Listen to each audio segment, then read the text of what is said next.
Hello and welcome to Living at Your Finest with Dr. Babs.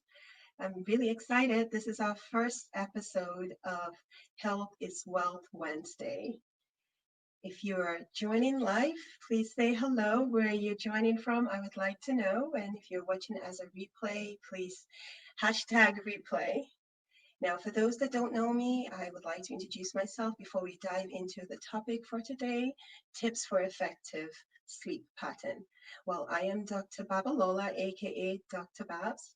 I am a family physician and I am the founder of Living at Your Finest Corporation.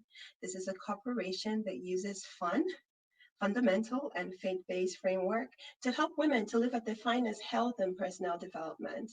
I use several platforms to deliver my content. I use YouTube, Facebook, such as this, as well as podcasts. So I am really excited about this opportunity to just grow together as women, strong women, and men. If you're watching, that's okay. Really, we all just need to grow together and live at our finest health. Now, this topic today is really dear to my heart, sleep patterns. Now, it's dear to my heart because unfortunately, not just in America, but all over the world, a lot of people suffer from several forms of sleep disorder. It could be for obvious reasons, just poor sleep habits, or it could be because they have obstructive sleep apnea, or maybe they have restless leg syndrome, or just several other chronic diseases can lead to poor sleep patterns. So there's several reasons. I don't know what your particular reason is. If there's anything unique that you might need to speak to your doctor, again, know that I am just providing some general information. I don't have unique information for your condition, just overall tips that would enable us to, live at our finest health. Now, sleep is particularly important to me because unfortunately I lost my dad in January. And the last word he said on his dying bed is, Tolapo, I am sleepy. I am so tired. I am drained. Now, my father always used to say that he had death in his pouch, meaning that he's several diseases here and there, high blood pressure, diabetes, but he had overcome that, changed his eating habits. But unfortunately, when his body was struck by cancer, his immune system was not strong enough to fight it. So it's so important that we need to have an adequate sleep pattern. There's so many things that can go wrong, unfortunately, with poor sleep habits. We can, unfortunately, just have all the chronic diseases that come along with it, a poor immune system. We can increases the risk for obesity, diabetes, all of that indirectly can lead to cardiovascular disease and a whole array of diseases. So today, my goal is to talk about what we can do. Why, in the first place, is sleep important, and what we can do to enable good sleep. And I'm going to give you a call to action. Well, let's dive in. Now that I've spoken about all the chronic diseases that can come from just having a poor sleep habit, let me give you the reason why. So, first and foremost, when you do not sleep adequately, you prevent your DNA, that's what makes our bodies, from rejuvenating. When you do not rejuvenate properly, then your immune system is poor. So that's so important that we need to be able to have adequate sleep. And adequate sleep, you may ask, is 7 to 9 hours. And that is full sleeping and not truncated sleep. So you need to make sure that you are having that amount of good sleep within those hours.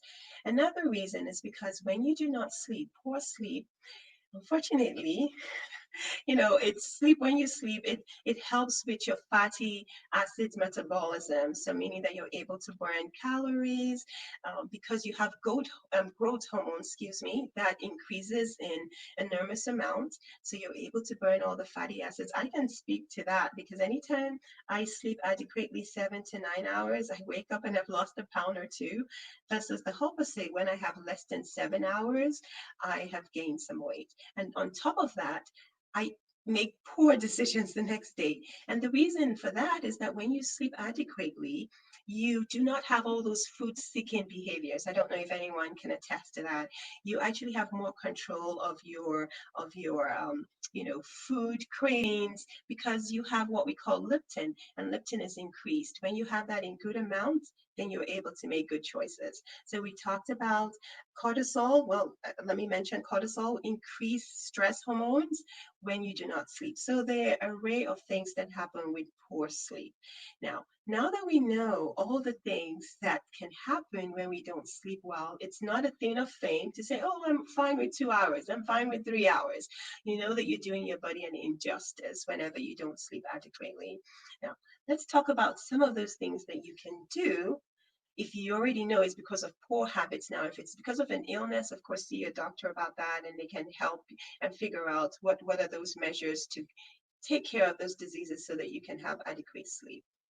But let's talk about some of those tips. And I put them in a few categories. The first one I will talk about is food, what you eat. So important. Whenever you are evening time and you're ready to eat your dinner, make sure your dinner is between 3 to 4 hours of bedtime. So for instance, if you sleep at 9, that means 4 hours, 3, 4 hours. So that's about 5. If that, some people that might be early.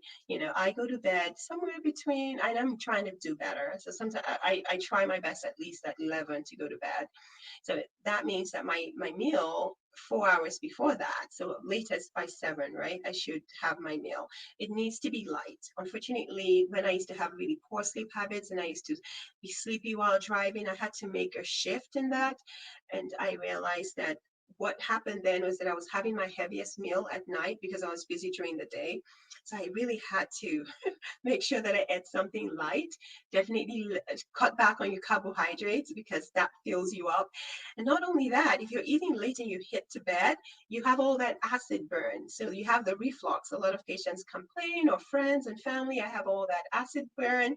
You feel like you need to have a bedtime snack, but you have one that is not suitable for you. So there are foods that you can eat, snack a little, something light, but definitely early dinner and light dinner. Food choices, what you eat. I spoke about the carbohydrates. You need to make sure that you're not having any carbohydrates. There are some foods that promote sleep, like bananas, although bananas can be kind of heavy, so you want to eat that earlier part of the day. The oatmeal is also a good light meal that all promotes sleep, and this is because of all those contents that it has. Now, what is another aspect? Environment. So lighting, we hear this all the time. Whenever you have really bright lights, that will not trigger your melatonin rather, which our body naturally creates. It doesn't trigger it, and unfortunately, we're stimulated. We live in a world of full overstimulation with our laptops, Facebook. We are afraid of FOMO, which is fear of missing out, and so we're up all night. And unfortunately, when you're stimulated, it's so difficult for you to go to bed. So what do I encourage and what am I practicing myself? It's an hour before your scheduled bedtime.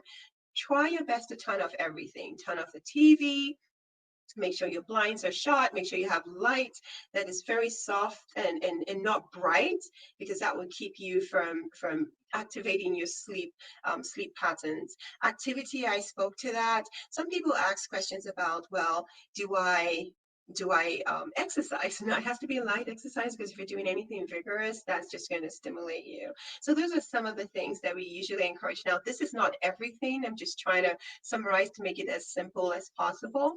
And consistency is so key. We're creatures of habits. Whatever we do day in, day out becomes part of us. So if we want to have that good sleep pattern, we do need to do the work.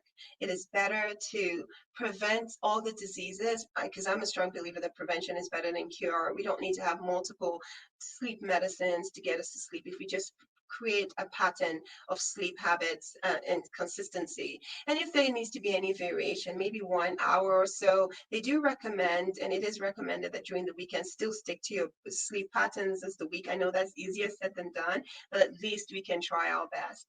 So these are some of those tips that I wanted to speak about, just making sure that, again, the food, when we eat, what we eat, as well as the environment and activities that we engage in, and consistency. Consistency is key.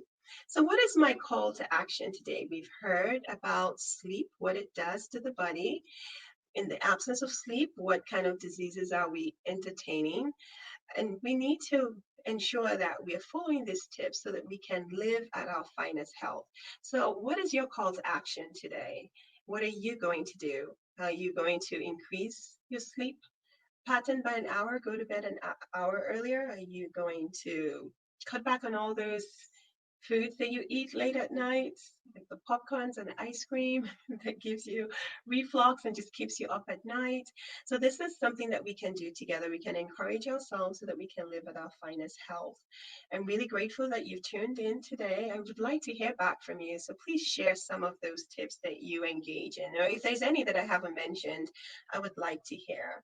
So, until next Wednesday, I want you to stay encouraged to know that you really do deserve to live at your finest health. Thank you and God bless.